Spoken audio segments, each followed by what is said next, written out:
another episode of the Total R&B Podcast. My name is Loreena, and today I have another amazing guest on the podcast. She is an R&B and pop artist in Ottawa right now, and last year she released a single called Would Have Done It. And today she is here so that we can get to know her better, her journey in music. So welcome to the podcast, Mely Walide. How are you? I'm great, and you? I'm doing good. Thank you for taking time out of your day to speak with me today. I do appreciate that. Thanks for having me. Of course. So I always start off my podcast the same way. I always ask the same first question, which is, what comes to mind when I say, "What is your first memory of R&B music?" Whew. I think it's just my parents playing music in the car, driving me maybe to kindergarten or something like that. I just remember like hearing Destiny's Child and all of the divas. So that's probably my first memories of it. I love it. It always brings back to family, like a good Yeah. family moment. So I do love that. So for you, what inspired you to get into music? It was just always around. My dad is very musical. He was always jamming on the piano or on the guitar. So when I was little, I would just, sit nearby and listen to him play. And I think it just piqued my curiosity. My aunt also loves to sing, so I was always around people that liked music. So I think that's just what sparked it, honestly. And you mentioned your dad played the guitar. So did you pick up any instruments as well or no? I kind of dabble in piano, more like tutorials on YouTube, but I don't play guitar, unfortunately. Okay, no, but piano is like super good. I think it's always good to know like one instrument. I don't know any. Like I played when I was like in high school, but to play something now, I don't know. So, but I think it is good to know at least one instrument. Yeah, I can try it, but I wouldn't say I'm a pianist per se. Okay, well, you could probably do better than I do. So, I've had like a keyboard for years, and I still don't really know too much. So, you have a better start than me. And then you were mentioning too, like being in the car with your parents, listening to like Destiny's Child. So, like, who are the artists that influence you? Definitely Beyonce would be number one. She's I just look up to her so much, not just in terms of music, but like her work ethic and the way she puts on her shows and her performances. That's always been very inspiring to me. I listened to a lot of Rihanna growing up as well. More recently, I'm very into Alicia Cara, Ariana Grande, Tori Kelly. So the people with the big vocals, I love to hear them and the way they stack harmonies. It's always very inspiring to see that. Yeah, no, those are some big names. They do have like the big voices. I love listening to like all of them. And performance wise too. Have you seen Beyonce live? Yes, I've been to the Renaissance store. Wow. I didn't know if that was going to be her last tour or not at the time, and I had never seen her live, so I was like, I am going. I booked the Airbnb before even getting the tickets. I was like, I don't care, the universe will make it happen, Yeah. and it did. So everything worked out. Yeah, no, that was like a really good tour. Like I've seen her, like I remember I went to Destiny's Fulfilled because that was their last tour. Wow. And so each member had their like own segment to do their solo stuff. And I remember Beyonce's was being like, it was so good. So then when she finally went solo and she came to Montreal, I was like, I have to see her. So that's like one concert that I'm like, I have to go to. And I tell people, if you haven't seen Beyonce, you have to go. Yeah, it's worth the detour for sure. Definitely. So good. Um, and then I was reading up about you and you had a cover that you did, Unholy, Hmm. that went viral. And then it was Dino from 17 who actually came across that. So how was that experience and to know he saw your video? It was crazy because I remember just putting the cover on YouTube Shorts and I think on TikTok. And honestly, nothing happened for the good first month. So I was just like, oh, well, another video just like sitting there on the internet. And then eventually it started, but I guess people started looking it up and then it just started going viral. And then I saw people reposting the song, that some choreographies had been made to it. And then when I saw that someone sent me, like, oh my God, Dino did a choreography to this, I was like, what? So it's really like surreal, that you're in your little town here and someone across the world is, doing something to the work that you've put on the internet. Is pretty crazy. No, that's super cool. And what made you start putting those videos out on the internet, those covers? It was a way for me to, I guess, like try to get out there and dabble with the public in another medium. It's one thing to perform at school or in a room in front of people, and it's another to just have it like out in the open, and you have absolutely zero control of what happens once you put it out there. The Yeah. good, the bad, you just have to like deal with it, and it's really good for to strengthen your mental. I think so. Yeah, no, I agree. I always find like I know it's kind of normal now for artists to do covers and put it online. But for me, I just find it so brave for people to do that because you're putting it out there. People are going to comment, but it's also a good way for people to discover who Yeah. you are. And then I find too with like TikTok, if something picks up there, I feel like it goes like really fast. Like people are like making duets with the videos, they're creating choreography and it just grows and then people from all over can see your video and Yeah. your work. So that's pretty cool. I do want to talk about last year you put out Would Have Done It. Is that that's your debut single? Yeah, it was. So how was that experience in the studio putting that together?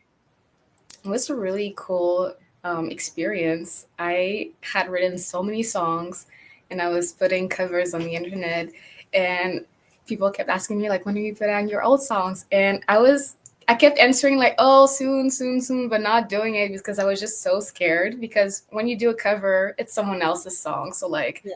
the comments, they're your own, but not really. But like this time when it's your original song, everything that goes with it, like that's 100% you. So it's very nerve wracking, but at some point I was like, okay, I just have to do it. I just have to take the leap. So a little bit after the cover went viral, there's a producer that contacted me, and he was like, we should really work on something, to build a momentum. And so I went to the studio and I looked at the songs that I had already written, and I decided like, okay, this one is good. I'll make a little demo and I'll bring it to the studio. So I did that, and it was a really cool experience to be in the studio. It was my first time being tracked by someone else, because I usually just record myself for my covers.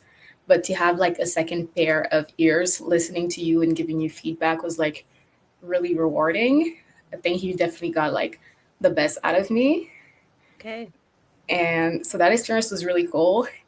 And then something else happened. Unfortunately, like we couldn't necessarily like finish a project in the studio. So then I kind of had to like learn to produce myself and mix and master to like put out the record. So it was a big learning curve, but we did it. So overall, I'm That's happy I did it. that's amazing though that you were able to learn all those things kind of like under pressure to get the record done. So now you have those skills now where you can do all those things yourself, which is pretty cool. Yeah, it was definitely, looking back, I'm like happy that it happened this way. I think I picked up a lot of skills on the way. Oh, that's so amazing. And so with Would Have Done It, like were you able to perform the record? Like what happened during that era? At first, I was just kind of like scared. I just put it out and like closed my eyes and like I didn't think about it. But eventually, some friends convinced me that I should, get out there and also perform it live. So it was after the pandemic, so we hadn't like been on stage for a while. So it was nerve wracking to get back on stage. But eventually, when I did it, the feedback was great, and being able to perform again was good. So overall, it was a pretty cool experience. Oh, that's amazing. And then I also read too that you were a part of I think it's an artist development program, FRMULA, that Yes. you did. So how was that experience being in that program? Was that something that like really helped you as an artist? It was absolutely amazing. It started in the summer last year, and it's co-founded by City Fidelia, who's another artist from Ottawa. So, coming from his perspective as an artist, he knows what we need as artists. He knows what we lack. He knows what we have to get better at. So he was able to build a really wonderful program where we had guests each month coming to talk to us about different perspectives of the art, because making a song is one thing, but branding and licensing and all of those terms that like you have no idea what they're talking about. So it was really cool to have that experience. And then in the studio we were paired with a producer each, and I was paired with the amazing Gold Stripes, who's a really really great producer. And him again really got like the best out of me. I was really shy at first and scared to try new things, and he really pushed me out of my comfort zone. And the songs we've been working on are amazing. I love them so so so much, and I can't wait that for it to put it out. Okay, so during that whole experience, because you said like the producer really pushed you out of your comfort zone and you came in there shy. So what's like one of the biggest things that you learned about yourself from that experience? I think I was just able to take on more roles when I'm singing. Sometimes my life is quite boring, honestly. So I don't have dramatic stuff to write about. So to be able to just put myself in the character and to Mm-hmm. write about darker things or mysterious things, that was a really fun thing to do. And I think just in terms of developing my sound, because I had been doing a lot of covers, and writing your songs in a phone is like one thing, but then hearing the whole production. That's really good to learn that there is that program there, especially for Ottawa. Because when I talk to a lot of artists that are in programs, the programs are usually based in Toronto. They have so many things going on over there. So to have something in Ottawa that the artists can go through and get that information, get that feedback, and then work with the producer is super dope. So shout out to them and that team for coming up with that to have so artists can have access. I think that's really cool. Absolutely. I completely agree with you. It's usually in the bigger cities. So to have that here is so helpful. And City Fidelia is such a community builder, and he loves Ottawa. He loves repping Ottawa. And they really want to create this thing in this city to facilitate this for artists. So I'm really grateful for the program for sure. Amazing. Okay, so with that, with all the records that you worked on with the name was Goldstripe, Yeah. the producer. Okay. So with all the records you worked on, is that something that we're going to be receiving soon? Are you working on a project or are you going to be just putting out like songs? What can we expect if you could give us just a little bit? Can't give out too much, and I don't have a release date yet. We're still working on it in the studio. All I can say is that it's going to be multiple songs, and some of them are probably going to be put out as singles first, Mhm. and there might be visuals as well, Okay. Okay. and it's going to be really, really good. Okay, well, I'm excited because it seems like there's a lot that's coming. Yeah. We just have to be patient and we have to follow you so that we can be updated when the rollout starts so that we Yes. can, support you in any way that we can. So I'm super excited for that. So everybody needs to look out for that. I wanted to ask too, because sometimes the industry, it could be overwhelming. There's a lot, especially with like artists who are coming up. You kind of have to like wear many hats and do many different things, and it's a lot. So what do you do when things start to get like overwhelming? Hmm. Things got overwhelming a lot of times. And sometimes, honestly, you just have to take a step back. Sometimes taking a step back is the best way to take care of yourself and be able to jump forward again. Because, we want to have a good pace, but at a certain point, if you keep going and you don't even know where you're going anymore, you just lose a sense of direction. You can get burnt out. So, taking care of yourself, having other buddies in the industry is really cool, because when you're talking down on yourself, they're going to be there to like pick you up and tell you that you're going at your own pace, you're in your own lane, and you just have to like keep doing your thing. So, having a good support system is really cool. And if you don't have a good support system, you have to be your own support system. You always have to have your own back. So, give yourself the advice that you would give to your best friend. No, that's real. You do have to be your biggest cheerleader. Yeah. That's something I learned too. So yeah, that's great advice to give for anybody that is listening. And I also want to know too, we kind of spoke about Ottawa, how a lot of the programs and stuff are mainly in the bigger cities. So what would you like within the next 5 years? What's something that Ottawa needs to help artists succeed? The infrastructures. I have been to so many shows, songwriting camps, jam sessions. There's so many incredible artists in the city. What we kind of lack of is everything surrounding the artist, because everyone that wants to work in those industries, they gravitate to the bigger cities. So there's not enough managers or light technicians, sound technicians, uh, venue coordinators, all of those things. That's what builds the ecosystem that an artist can rely on. So I think that if that's something that we're able to build in the next 5 years in Ottawa, it would help the next generation of artists so much to have all of those connections. Yeah. No, that's good to know because it's only through talking to artists that I see like what's missing in certain cities. And then hopefully people are listening and then an idea sparks and then they can, help wherever is needed. So that's really good to know. And for you, do you have like a manager right now or are you managing yourself? I'm self-managing. Self-managing. Okay. Because I was going to ask too, like, how do you find a manager? Because that's like the biggest thing that artists sometimes Girl, I struggle wish with. I had the answer to that. Yeah, like I remember someone said like finding an artist is like not an artist, finding a manager is like dating. Like you have to try so many different people because some people will promise one thing and it won't work out. Sometimes you just don't mix with the person. So I'm always interested to know like how the artist finds their manager because that's like a big thing. Oh, absolutely is. And like even with producers, it's the same thing. I'm Oh, so happy that I met Gold Stripes during the program, because we really mesh musically. Because I feel like it's that same thing. It's like dating with when you meet producers. Everyone can be really good on their own, but like, are you guys gonna mesh in terms of styles, in terms of understanding each other's language? Because sometimes you don't have the words to explain what you're trying to say. You're just gonna be like, I want to hear it, and they have to understand what you're saying. yeah, they got to interpret what's going on in your Yeah. mind. Yeah, no, that is true.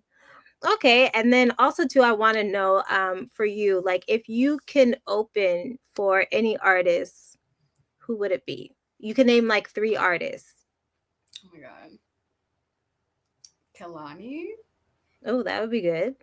She's so amazing, and she's probably one of the first albums that I've listened to like again and again and again and again and again. Um, I just went to Flo's concert and they were amazing, so to open for them would be really cool, honestly. Yeah, I'm so mad I missed their concert, but yeah. Yeah, you missed out. It was amazing. Yeah, no, I really enjoyed their album, and I was looking forward to it, but then I had something else to do, and I missed it. So I'll yeah, tell you all about it. I'll send you yeah. the old videos. Oh, yeah, no, I'm like serious. Like send them to me. I want to see. I was so mad that I missed it. I really wanted to see them because I think that like they're just gonna continue getting like bigger and better. Like I seen them from the beginning and how they worked on their stage presence and everything. So like I feel like I've been following their journey and growing with them. So I was so mad I missed it. But yeah, definitely send me the videos. I would love that. I got you. And the third person, who else? Who else? Who else? I don't even know if she takes openers, but like honestly, my girl Ariana Grande, she's amazing. I love her shows. I've seen her in concerts too. She's great. Yeah, no, she's amazing. You never know. Like something might happen. She needs an opener. Somebody suggests puts your name in, or you meet her and her people. You never You know. never So know. don't count it out. It could happen, definitely. So I love that. I need to know all your social media handles because we all need to follow you because there's a lot of great things that are coming up soon. And I want to make sure nobody misses out on anything. Yeah, so my socials are Mely Walide on all platforms. So MELYWALIDE.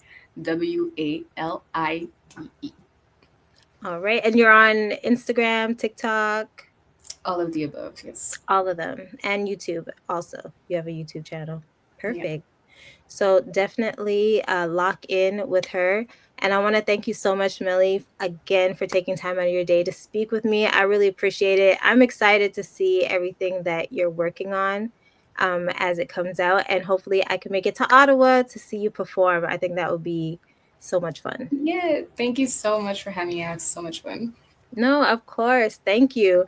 And for everybody listening and watching, this is the Total R&B Podcast. My name is Loreena, and you can find us on Instagram and TikTok at total.rnb. And I will be back with a brand new interview.